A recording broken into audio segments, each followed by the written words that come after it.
감기나 노로바이러스 같은 전염성 질환 때문에 한겨울에도 항균 기능을 갖춘 제품을 찾는 분들이 많아졌습니다. 손 세정제를 비롯해 항균 물티슈에 항균 스프레이까지 계절에 상관없이 아주 꾸준한 판매를 보이고 있는데요. 그렇죠.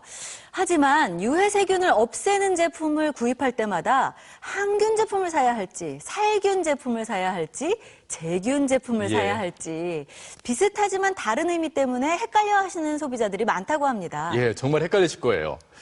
이 항균력 항균, 그 기능의 정확한 의미는 뭘까요? Y리포트에서 알아봤습니다. 2015년 대한민국을 공포에 떨게 했었던 메르스와 겨울에 더 위세를 떨치는 노로바이러스 등 유행성 질병이 속속 등장하는 요즘, 생활 속 유해세균 제거를 위한 항균 제품의 인기는 여전히 뜨거운데, 그렇다면 항균의 정확한 의미는 무엇일까? 넓은 의미에서 이제 미생물이 유해할 수 있는 부분들을 제어하는 그런 부분들을 전체적으로 얘기한 게 이제 항균이라고 표현하는 것이고, 그다음에 살균이라고 하는 거는 특별히 이제 그 균에 대한 살상 효과가 있다, 이제 킬링 이펙트가 있다라고 하는 부분일 때 살균이라고 얘기를 하는 거죠. 균이 자랄 수 없게 정균 작용을 하든지 아니면 살균 작용을 해서 균을 죽이든지 그런 걸 다 포괄하는 의미라고 생각하시면 되겠습니다. 미생물의 증식을 막거나 활동을 제어하는 현상의 포괄적인 의미를 뜻하는 것이 항균. 항균이라는 뜻 안에 살균이나 제균, 멸균의 의미가 모두 포함될 수 있다고 한다. 이렇듯 넓고 포괄적인 의미 때문일까? 세정제, 소독제 등은 물론 다양한 제품의 항균 기능이 접합되어 소비자 생활의 필수품으로 자리 잡고 있다. 잠시 후 일반 제품보다 비싸게 판매되는 항균 제품들. 항균 기능은 있지만 정말 99.9%의 유해 세균을 제거할 수 있을까? 항균력 테스트 그 결과를 공개합니다. 대부분의 항균 제품들이 광고하는 항균력은 무려 99.9%. 높은 항균력을 자랑하고 있지만 성능이 검증되지 않은 제품도 있다. 그렇다면 우리가 자주 사용하는 항균 손세정제와 항균 섬유 탈취제들의 항균력은 얼마 정도일까? 제작진은 이 두 가지 제품군에 대한 항균력 검증 실험을 해보기로 했다. 피부병의 원인이 되는 포도상 구균을 넣은 플라스크에 항균 섬유 탈취제를 넣은 후 표준 시험법을 통해 항균력을 측정했다.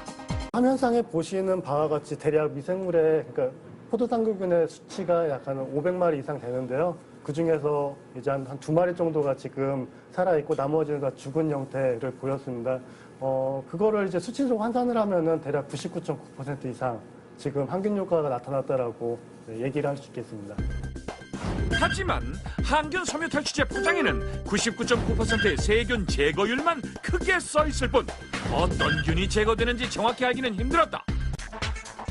두 번째 실험은 실제 사용 중인 베개 커버에 99.9% 항균 기능을 가진 3가지 항균 섬유 탈취제를 뿌린 후 항균력 측정 실험을 해보았다. 그 결과는 어떠했을까? 이거는 이제 기본적으로 천이기 때문에 천 사이사이에 있는 세균들을 다 죽이기는 좀 약간 무리가 있는 거 아닌가 그렇게 보입니다. 표준 실험법으로는 99.9% 제거되었던 세균이 실제 사용한 베개 커버에서는 세균을 절반 이상도 없애지 못했다.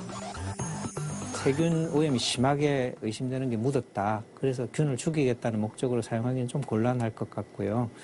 실제로 굉장히 이렇게 적신다든지 그럴 때는 모르지만 일반적인 뿌리는 정도로는 균이 많이 죽지를 않는다는 걸 지금 이 실험에서 봤기 때문에 이런 제품을 사용했다 그래서 실제 99.9% 다 이상적으로 제균이 됐다고 생각하시는 것보다 일정 정도 줄인다. 그렇게 생각하시고 사용하시는 게 맞겠습니다. 그 문구를 들으면은 모든 균을 갖다가 99% 다 죽인다. 이렇게 이제 알 수 있는 거고요. 99.9%의 그 결과를 갖다가 만약에 도출했다라면은 농도가 높은 그 항균제를 이용을 해가지고 99.9% 죽일 수가 있어요. 하지만 그것이 제품으로 왔을 때 정말로 99.9%를 죽이느냐?